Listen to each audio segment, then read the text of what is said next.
Здравствуйте, мои дорогие друзья, представители знака зодиака Овен. Второй прогноз на декаду, на 10 дней, с 20 по 31 июля.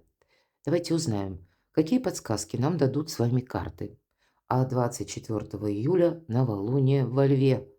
Шикарная энергия, и я должна сказать, три основных направления, которые будут важны для вас в эту декаду до конца месяца, и это касается абсолютно всех сфер жизни. Первое– это ваши амбиции, все же новолуние во Льве, и это в хорошем смысле. Мы сейчас не о гордыне, отнюдь, а это наши цели, это наши планы. Причем не такие вот короткие, сиюминутные, вот хочу сейчас вот этого. Нет, тут именно какая-то более длительная траектория, и к чему мы хотим в конечном итоге прийти. И она может быть проиграна во всех сферах жизни. Какого результата мы хотим добиться? Или каких отношений, о чем мы мечтаем, о чем просит наша душа. Второе направление– планирование. Это, пожалуй, основное, хотя все три пункта, они взаимосвязаны. Опять же, планирование на далекий период времени. И третий момент– это отдых, как ни странно. Знак зодиака Лев пришел научить все остальные знаки зодиака, как нужно жить правильно. Но это так по задумке, по преданию, правда. Именно Лев, он уделяет внимание своему отдыху. И имеется в виду, это не ничего не делание, или не из пустое в порожнее, или я ничем не занимаюсь, а просто лежу вот, да. Нет, это очень разумное отношение к отдыху, как восстановление сил. И мы можем говорить, это вопросы имиджа, это тоже важно. Это как здоровый образ жизни. И это тот отдых, который, опять же, более рациональный, который мы, может быть, проводим активно. И кто-то для физической активности, кстати, этот период будет просто шикарный, но не когда мы над собой делаем усилия, а когда все же это больше идет либо с отдыхом, либо как здоровый образ жизни. Может быть, на длительную дистанцию нужно рассчитать, а не так, на одном импульсе, как с понедельника начинаю, да, а во вторник уже где-то и завершаю. И так бывает тоже. А то и в понедельник вечером. Если мы говорим, вопросы имиджа могут у кого-то стать, ну вот, к примеру, если вам совершенно необходимо. Опять же, первый пункт, возвращаемся, да, даже по вашей работе. Вы хотите построить карьеру, вам нужно общаться с людьми.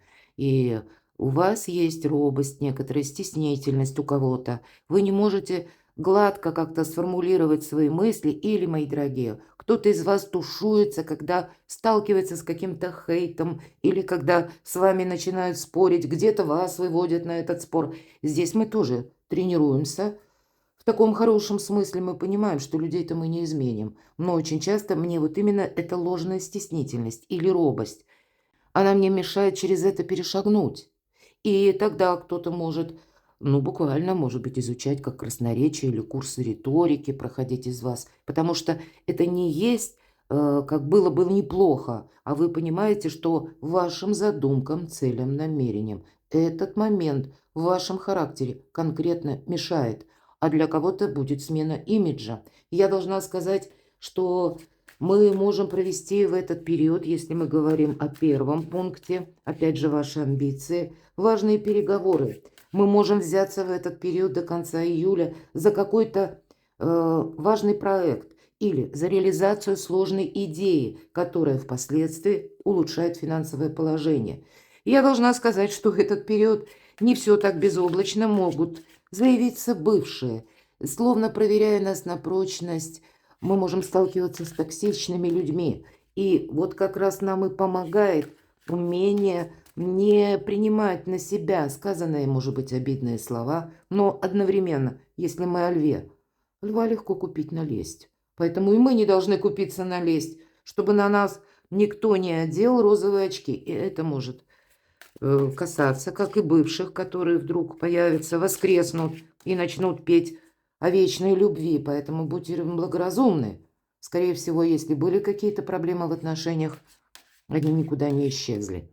Но и если мы сталкиваемся со сложными людьми, мы как будто эту планку учимся преодолевать тоже. Ладно, идем вперед. И в нашем прогнозе первое. Что вас удивит? Кто или что появится неожиданно? Я такое могу вполне предположить. Что из прошлого, уже вам знакомого, потребует вашего внимания? Какие вопросы? Сфера жизни. И, может быть, если мы говорим новолуние во Льве, мы понимаем, что да, мы не можем вернуться назад, чтобы правильно начать, но мы можем что-то правильно продолжить и правильно что-то завершить, как закончить.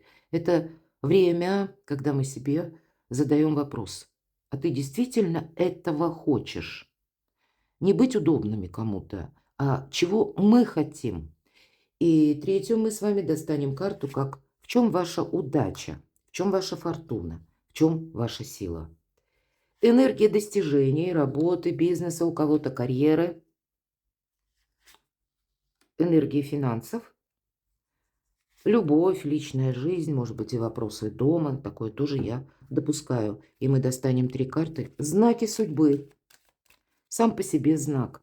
Что нам скажут карты? Какую подсказку нам дополнительно дадут? Чему нам придется тоже уделять внимание? Или, ну, может быть, не все так однозначно. Я такое тоже допускаю. Первый знак судьбы. Второй знак судьбы.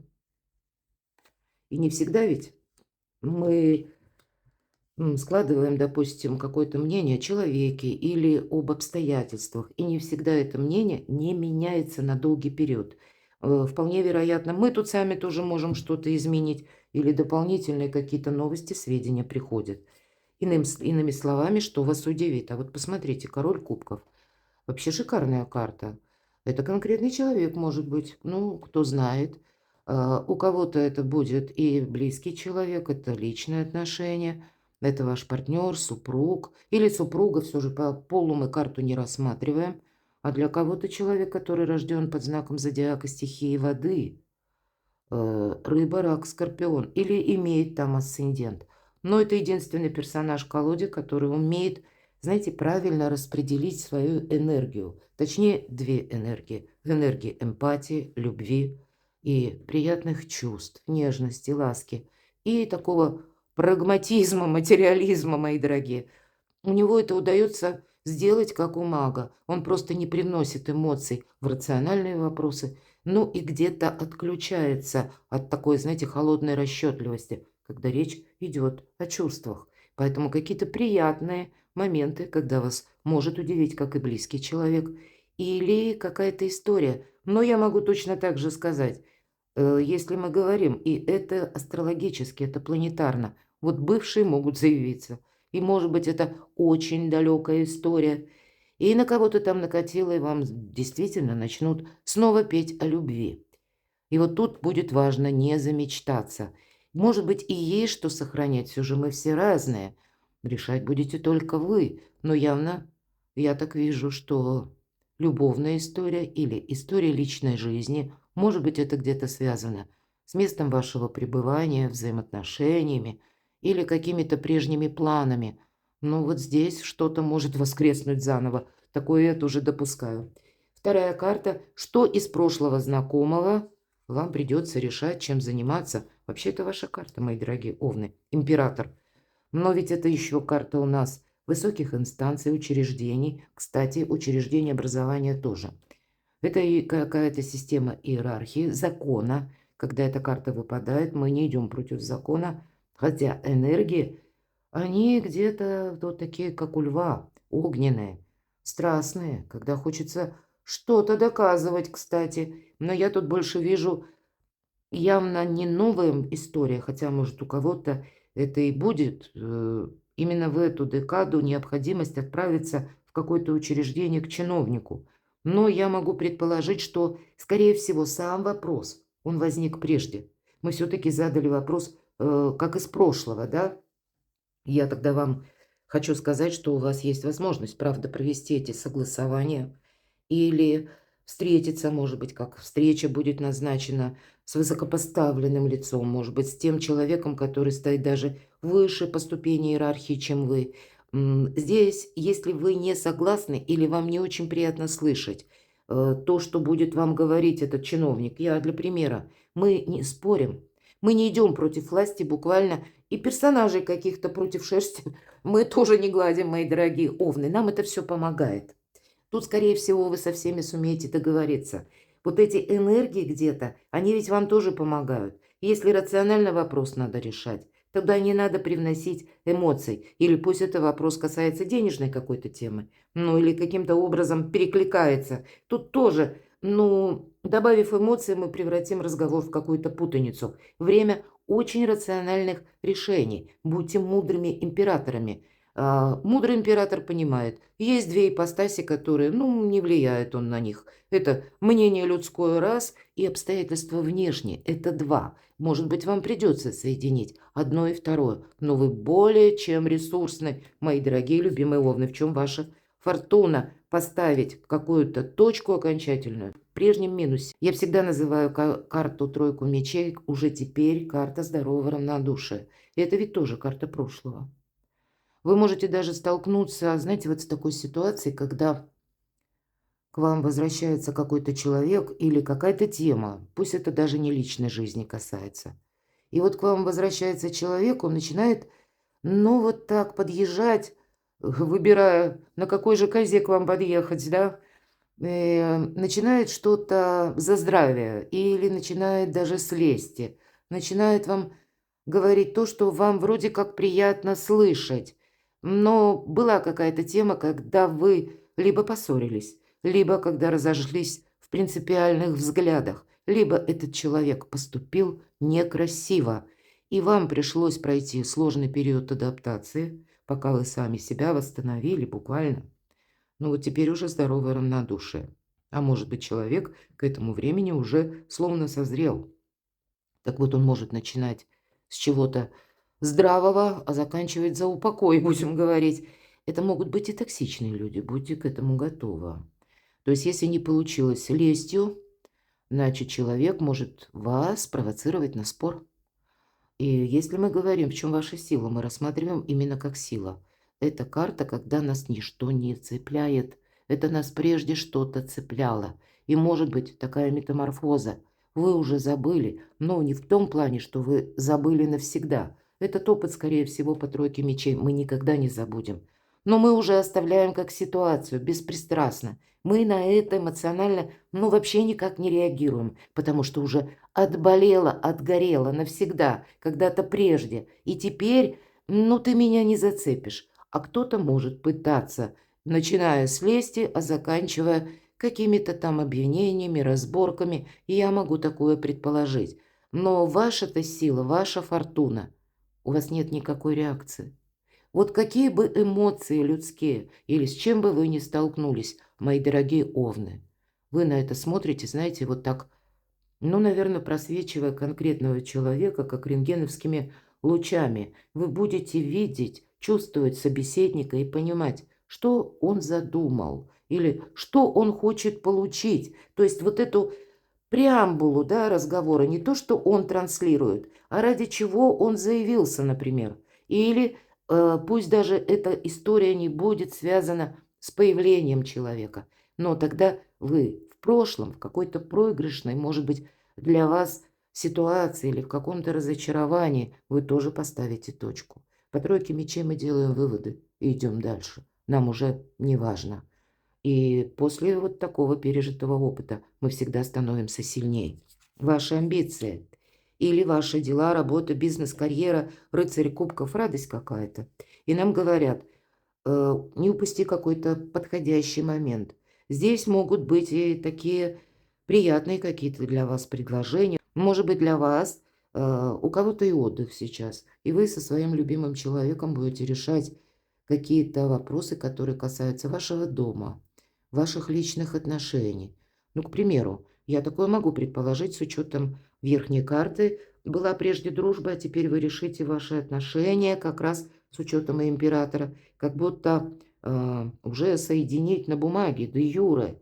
И вам будет приятно тогда собирать какие-то документы, готовиться, может быть, к этому процессу. Но есть все равно какая-то радостная тема. И пусть это касается амбиций, но это ведь тоже где-то наши достижения, да? Или это дела наши, назовем вот так. Но всегда по рыцарю кубков приятные эмоции или хорошее настроение. Ну, значит, и это здорово, никто не испортит. Даже если кто-то заявится, вы, видимо, мои дорогие овны, себя ощущаете несколько иначе в эти 10 дней. Энергия финансов. Туз жезлов часто делит период жизни на до и после. И где-то это с новолунием во Льве тоже может быть связано. Вы можете решиться на какой-то новый проект, как я говорила, делать первые шаги. Вы можете начать что-то и изучать.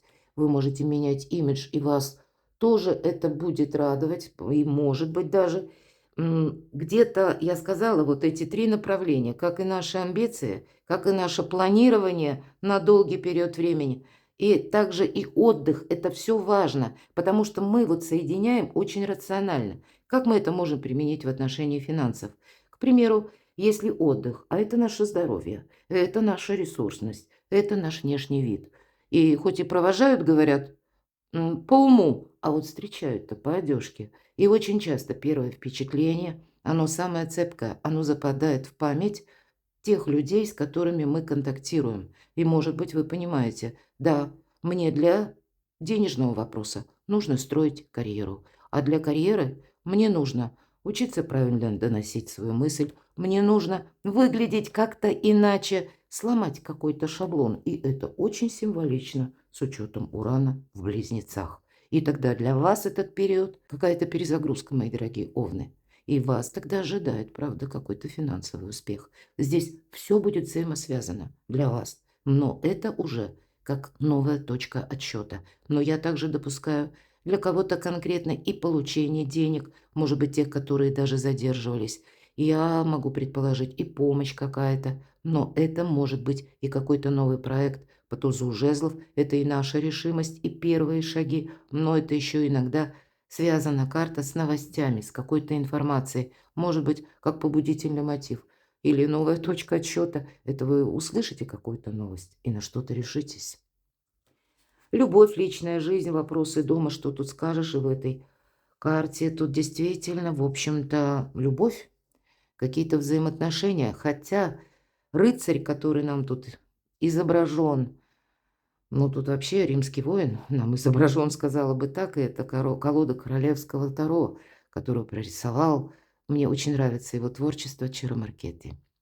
Так вот, мы можем воспоминаниями какими-то жить. Может быть и так.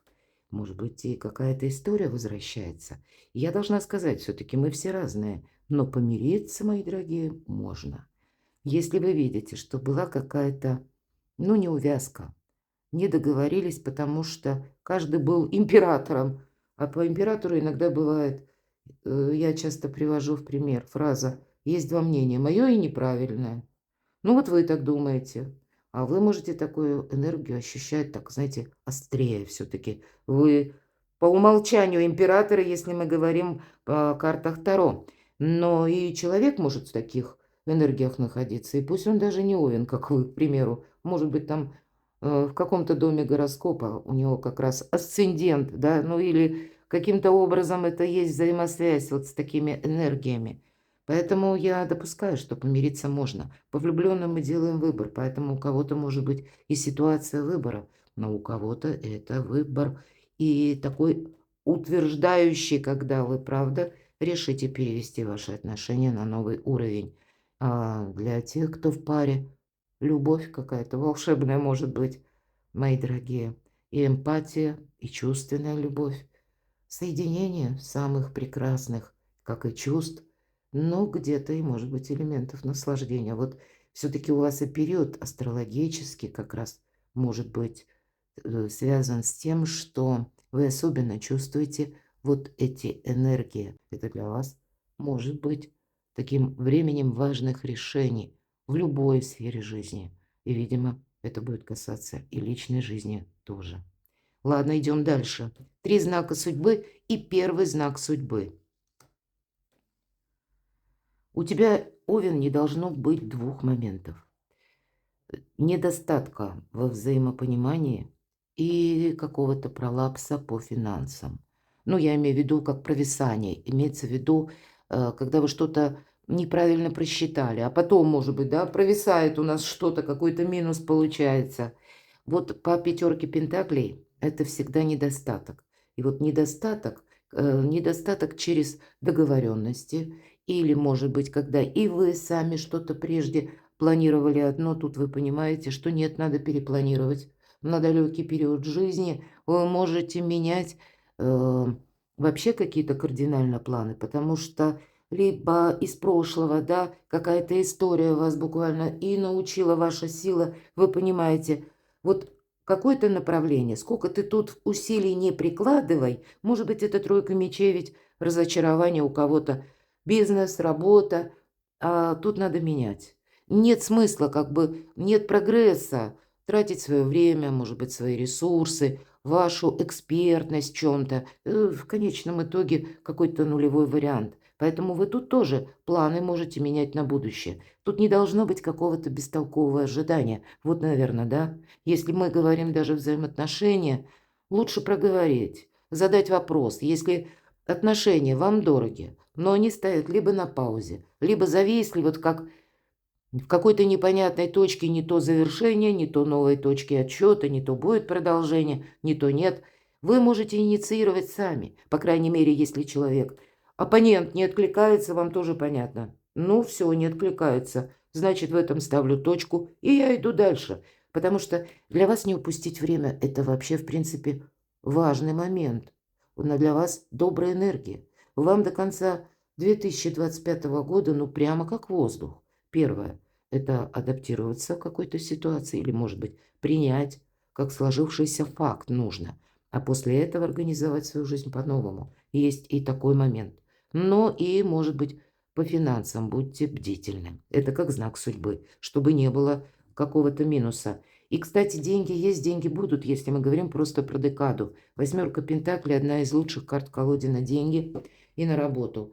Но если как знак судьбы, обратите внимание, у нас три персонажа. Первый персонаж– это у нас молодой человек, он бросается в глаза, например, да, и по какой-то непонятной причине он решил сделать себе тату в виде архара на спине, что странно. Второй персонаж– девушка-неформалка, которая наблюдает за действом, да, и, может, она думает, а зачем это молодому человеку такой знак на спине? А хотя, кто знает, может быть, это ее молодой человек, и она втайне даже злорадствует. Вот и хорошо, что ты себя обозначил. Ведь так ведь тоже может быть.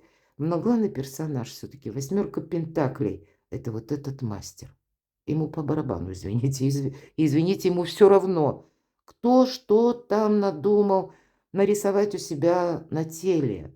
Он профессионал в татуировках и в этом тату. И что, как захотел клиент, он исполняет. И обратите внимание, ему настолько все равно, что даже дверь в его кабинет, она имеет стекло прозрачное. Он на него не влияет, ни людское мнение. Он продолжает свою работу. Это, знаете, профессионализм такой в квадрате. Вот у вас, как и ваши достижения, это как знак судьбы. Очень продуктивное время, я об этом говорила. Но восьмерка Пентаклей– это карта профессионала уже на сегодняшнем уровне. И где-то нас заставляет задуматься о профессиональном росте дальше. Или построить карьеру, расширить бизнес, стать популярными. Кстати, для тех, кто хочет стать популярными, этот период до конца июля волшебный. Продумайте, может быть, есть смысл о себе заявить посредством интернета или вообще о вашем бизнесе, например, или о вашем личном творчестве. И для творческих людей, а ведь тут тоже где-то с творчеством эта карта сопряжена этой колоды, поэтому это есть какой-то прогресс или какая-то новая тема, которая будет означать финансовый успех в будущем. Будьте вот такими беспристрастными мастерами. Но если мы говорили уже по первой карте, королева кубков, в этой колоде у нас, кстати, пара. Прекрати ожидания. Понятно, это не для всех, это как знак судьбы, именно ожидания. У нас тут как будто человек молится буквально на какой-то образ, представляя его, или ожидая, что образ каким-то образом превратится в материализацию, человек появится. Не жди того, кто не придет, где-то об этом говорит карта.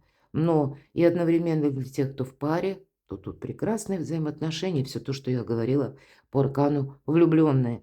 Значит, продолжай какую-то историю. Если мы говорим К примеру, о тех отношениях, которые уже продолжаются, у вас что-то предопределено или уже основные какие-то темы вы в вашей паре проговорили. Вы тут больше будете на одной волне. Вообще, это время до конца июля, знаете, как понять, прочувствовать друг друга. Может быть, благодарить даже судьбу за то, что вы встретили такого партнера, правда? Или узнать, как заново человека. Есть такой момент. Но если вы один или одна, мои дорогие овны, и у вас вот эта тройка мечей была в прошлом, добрые энергии этого периода вам дают какую-то волшебную перезагрузку. Действительно, закончить какое-то пустое ожидание или какие-то пустые, несбывшиеся надежды. У Анны Ахматовой есть такая фраза: «Лучше, чем она, по-моему, не сказал никто». Вы знаете, что такое пытка надеждой? После отчаяния наступает покой, а от надежды сходят с ума. И вот стоит себе задать вопрос: я действительно этого хочу или нет? Наверное, весь период до конца июля нужно останавливаться где-то, хоть на момент, и себя спрашивать: я действительно этого хочу? Это действительно для меня будет прогрессом? Или это будет новым качеством моей жизни? Или это чье-то удобство? Или это для меня сиюмоментный какой-то период? А здесь нужно видеть на пару шагов вперед. Перекладывайте на себя, мои дорогие любимые овны. Я благодарю вас за ваши комментарии, я благодарю вас за то, что вы смотрите мои видео. Оставайтесь со мной и будьте счастливы, будьте любимы всегда.